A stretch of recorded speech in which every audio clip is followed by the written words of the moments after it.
जो next question है, देखो क्या कह रहा है। 441 वर्ग मीटर क्षेत्रफल वाले वर्ग की भुजा की लंबाई निकालनी है। यानी क्या दे रखा है हमारे पास, एक वर्ग दे रखा है। वर्ग क्या होता है, जिसकी चारों भुजाएं क्या हो, बराबर। जिसकी चारों भुजाएं बराबर उसको हम क्या बोलते हैं, वर्ग बोलते हैं। उस वर्ग का क्षेत्रफल, क्षेत्रफल क्या होता है, इन चारों भुजाओं से के अंदर जो पार्ट दिख रहा है ना, ये सारा पार्ट क्या है, इन चारों भुजाओं, ये बाउंड्री हो गई, बाउंड्री को हम बोलते हैं परिमाप। और इन चारों भुजाओं के अंदर जो आपको जगह दिख रही है, इसको हम बोलते हैं क्षेत्रफल। ये कितना दे रखा है, 441 वर्ग मीटर दे रखा। अब हमें इसकी लंबाई निकालनी है, यानी ये लंबाई कितनी आएगी, जितनी ये लंबाई है उतनी ही ये हो जाएगी, उतनी ही ये हो जाएगी, उतनी ही ये हो जाएगी, क्योंकि इसकी सारी साइड्स क्या होती हैं, इक्वल होती हैं। तो हम मान लेंगे भुजा की लंबाई कितनी है, जो वर्ग है वर्ग की भुजा की लंबाई कितनी मान लेंगे हम, ए मीटर मान लेंगे, एक्स मीटर मान लो, वाई मीटर मान लो, जो हमें सूटेबल लगे हम वो मान लेंगे।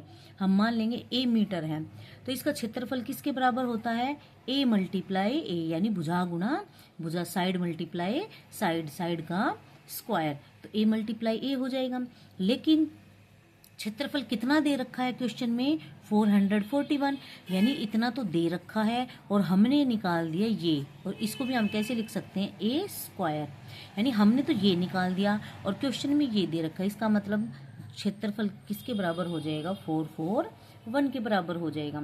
अब इसका देखो स्क्वायर है, तो हम दोनों तरफ स्क्वायर रूट करेंगे, तो यहाँ तो ओनली ए लिख देंगे और दूसरे वाले पर क्या हो जाएगा, ऐसे स्क्वायर रूट का सिंबल लग जाएगा।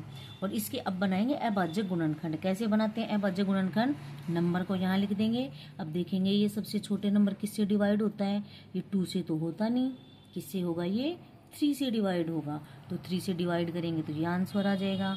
फिर दोबारा ये 3 से हो रहा है, 3 से कर देंगे, फिर ये आंसर आ जाएगा। फिर अब ये 7 से हो रहा है, 7 से करेंगे तो 7 आ जाएगा। फिर 7 से कर देंगे इसको लास्ट में, यानी हमारे पास क्या बचना चाहिए, 1। तो यानी जो ये 441 इसकी जगह हम क्या लिख देंगे, ये नंबर से लिख देंगे, 3 मल्टीप्लाई 3 मल्टीप्लाई 7 मल्टीप्लाई 7, ये सारे नंबर लिख देंगे। अब हम पेयर बनाएंगे, पेयर बन गया ना, 3 3 का पेयर बन गया और 7 7 का पेयर बन गया। इन दोनों में से एक 3 निकालना है बाहर, इनमें से एक 7 निकालना। और जब हम पेयर में से एक को लिख रहे हैं तो जो ये साइन है रूट का, ये नहीं लगाते हैं। तो यानी हमारे क्या आंसर आ जाएगा, 21 मीटर। यानी जो ये हमारे पास वर्ग दे रखा है, इसकी लेंथ कितनी है, 21, ब्रेड्थ भी कितनी है, 21, और ये भी हमारे पास 21, और ये भी हमारे पास 21। अब आ जाओ नेक्स्ट क्वेश्चन पे। नेक्स्ट क्वेश्चन में क्या कह रहा है, वह छोटी से छोटी वर्ग संख्या, यानी कैसी वर्ग संख्या होनी चाहिए, ज्ञात कीजिए जो 4, 9 और 10 से विभाजित हो जाती है। विभाजित का मतलब डिवाइड हो जाती है, ठीक है। और जो इन तीनों नंबर से डिवाइड हो जाए वो संख्या कौन सी होती है, इनका एलसीएम होती है, ठीक है। एलसीएम होनी चाहिए जो इन तीनों से डिवाइड हो जाएगी, लेकिन वो वर्ग संख्या भी होनी चाहिए। और वर्ग संख्या के लिए हमें क्या करना है, उनके पेयर देखने की पेयर बन रहे हैं या नहीं। तो पहले तो हमें क्या करना है, इनका एलसीएम निकालना है। जो ये 3 नंबर है इनका एलसीएम निकालेंगे और हम देखेंगे कि इनका पेयर बन रहा है या नहीं। अगर हर एक नंबर का पेयर मिल जाएगा हमें तो बहुत अच्छी बात, अगर नहीं मिलेगा तो हम फिर बनाएंगे। अब देखो यहाँ हमने एलसीएम निकाला 4, 9, 10, यानी पहले 2 से डिवाइड कर दिया, इसको 2 से डिवाइड करके लिख दिया। 9 नहीं हो रहा तो ऐसे कैसे लिख दिया, 10 को डिवाइड कर दिया। अच्छा जी, अब इनमें जी फिर 2 से डिवाइड कर दिया, तो इसको 2 से डिवाइड कर देंगे, 9 नहीं होगा, 5 भी नहीं होगा। उसके बाद अब किससे करेंगे, अगला नंबर, तो 2 के बाद अगला नंबर 5 से करेंगे। तो 5 से करेंगे तो ये 1 का 1 ऐसे, 9 का 9 ऐसे, 5 को डिवाइड करेंगे तो 1 आ जाएगा। अब किससे करेंगे, 9 रह गया तो 9 से ही डिवाइड कर देते हैं, 1 1 1, यानी लास्ट में क्या लेके आना है, 1 1 1 एलसीएम के लिए।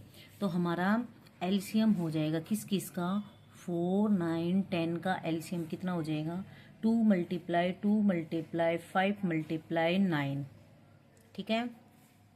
यानी 2 मल्टीप्लाई 2 मल्टीप्लाई 5 मल्टीप्लाई 9 को भी हम ऐसे लिख सकते हैं, 3 मल्टीप्लाई 3, ठीक है।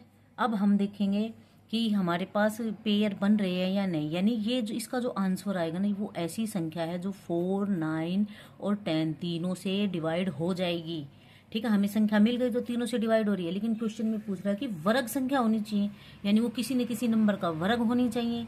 इसका मतलब जब हम उसके ये अभाज्य गुणनखंड बनाए तो पेयर हमें कंप्लीट मिलने चाहिए, ये कह रहा है।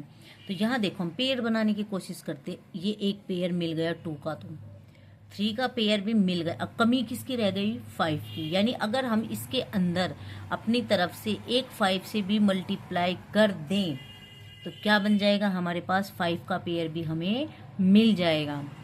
ठीक है, तो यूँ समझ लो हमने मल्टीप्लाई कर दी तो 5 का पेयर बन गया। तो जो अब ये आंसर आया है ना, ये वो संख्या आएगी जब इनकी मल्टीप्लाई करेंगे जो 4, 9, 10 से तो डिवाइड होगी ही, और साथ में एक पूर्ण वर्ग बन जाएगी, यानी एक परफेक्ट स्क्वायर बन जाएगी, यानी एक स्क्वायर नंबर बन जाएगा। यानी अब बनाने के लिए क्या, अब इनकी मल्टीप्लाई करते हैं। 2 की 2 से करेंगे 4, 4 की 5 से करेंगे 20, ऐसे इधर 3 की 3 से करेंगे 9, और 9 की 5 से करेंगे 45। अब इन दोनों की मल्टीप्लाई कर लेते हैं 0, यानी जो ये आंसर आया है हमारे पास, ये वो नंबर है जो 4 से भी डिवाइड हो रहा है, आप डिवाइड करके देख सकते हो, जो 9 से भी डिवाइड हो रहा है और 10 से भी डिवाइड हो रहा है, और ये क्या है? एक परफेक्ट नंबर, एक पूर्ण वर्ग।